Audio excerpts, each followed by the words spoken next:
प्रिय भक्तों, आज मैं आप लोगों को एक कथा सुनाने जा रही हूँ। इसे सुनने मात्र से आपके जीवन में सुख संपत्ति और धन की वर्षा होगी। तो चलिए कथा को प्रारंभ करते हैं। आज हम सुनेंगे देवसैनी एकादशी की व्रत कथा। आषाढ़ मास के शुक्ल पक्ष की एकादशी तिथि को देवसैनी एकादशी कहा जाता है। इसी दिन भगवान विष्णु शेष सागर की अनंत सैया पर गहरी नींद में चले जाते हैं। इसके बाद कार्तिक मास की एकादशी तिथि को भगवान विष्णु योग निद्रा से निकलते हैं और इसी दौरान भगवान शिव सृष्टि का संचालन करते हैं। देवसैनी एकादशी की कथा के अनुसार एक राजा के राज्य में सभी लोग एकादशी का व्रत रखते थे। प्रजा तथा नौकर चाकरों से लेकर पशुओं तक को एकादशी के दिन अन्न नहीं दिया जाता था। एक दिन किसी दूसरे राज्य का एक व्यक्ति राजा के पास आकर बोला, महाराज कृपा करके मुझे नौकरी पर रख लें।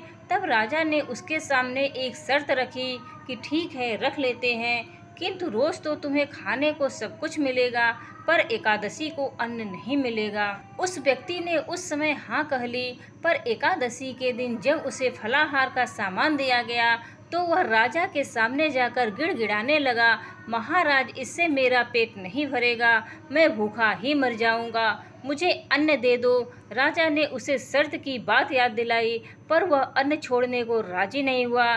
तब राजा ने उसे आटा दाल चावल आदि दिए। वह नित्य की तरह नदी पर पहुंचा और स्नान कर भोजन पकाने लगा। जब भोजन बन गया तो वह भगवान को बुलाने लगा, आओ भगवान भोजन तैयार है। उसके बुलाने पर पीताम्बर धारण किए भगवान चतुर्भुज रूप में आ पहुँचे तथा प्रेम से उसके साथ भोजन करने लगे। भोजन आदि करके भगवान अंतर ध्यान हो गए तथा वह अपने काम पर चला गया। 15 दिन बाद अगली एकादशी को वह राजा से कहने लगा कि महाराज मुझे दुगुना सामान दीजिए, उस दिन तो मैं भूखा ही रह गया। राजा ने कारण पूछा तो उसने बताया कि हमारे साथ भगवान भी खाते हैं, इसलिए हम दोनों के लिए ये सामान पूरा नहीं है। यह सुनकर राजा को बड़ा आश्चर्य हुआ। वह बोला, मैं नहीं मान सकता, भगवान तुम्हारे साथ खाते हैं। मैं तो इतना व्रत रखता हूँ, पूजा करता हूँ, पर भगवान ने मुझे कभी दर्शन नहीं दिए। राजा की बात सुनकर वह बोला, महाराज यदि विश्वास न हो तो साथ चलकर देख लो। राजा एक पेड़ के पीछे छिपकर बैठ गया। उस व्यक्ति ने भोजन बनाया तथा भगवान को शाम तक पुकारता रहा, परंतु भगवान न आए। अंत में उसने कहा, हे भगवान, यदि आप नहीं आए तो मैं नदी में कूदकर प्राण त्याग दूंगा। लेकिन भगवान नहीं आए। तब वह प्राण त्यागने के उद्देश्य से नदी की तरफ बढ़ा। प्राण त्यागने का उसका दृढ़ इरादा जान शीघ्र ही भगवान ने प्रकट होकर उन्हें रोक लिया और साथ बैठकर भोजन करने लगे। खा पीकर वे उसे अपने विमान में बिठाकर अपने धाम में ले गए।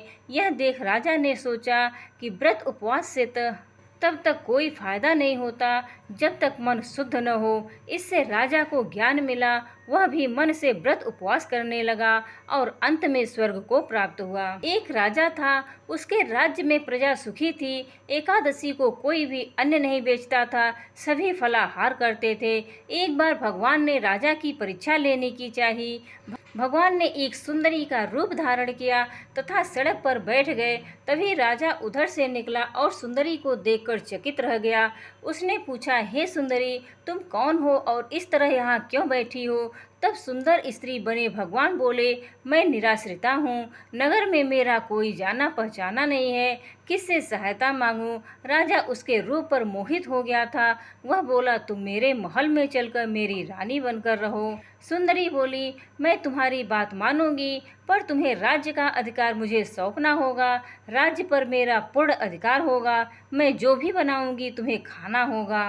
राजा उसके रूप पर मोहित था, अतः उसने उसकी सभी शर्तें स्वीकार कर ली। अगले दिन एकादशी थी। रानी ने हुक्म दिया कि बाजारों में अन्य दिनों की तरह अन्न बेचा जाए।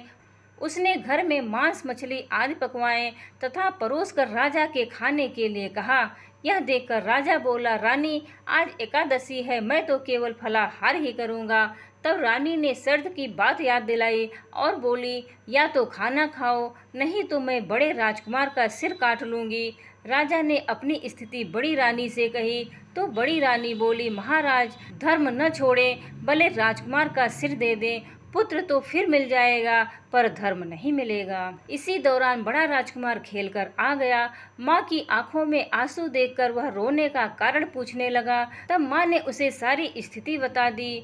तब वह बोला, मैं सिर देने के लिए तैयार हूँ, पिताजी के धर्म की रक्षा होगी, जरूर होगी।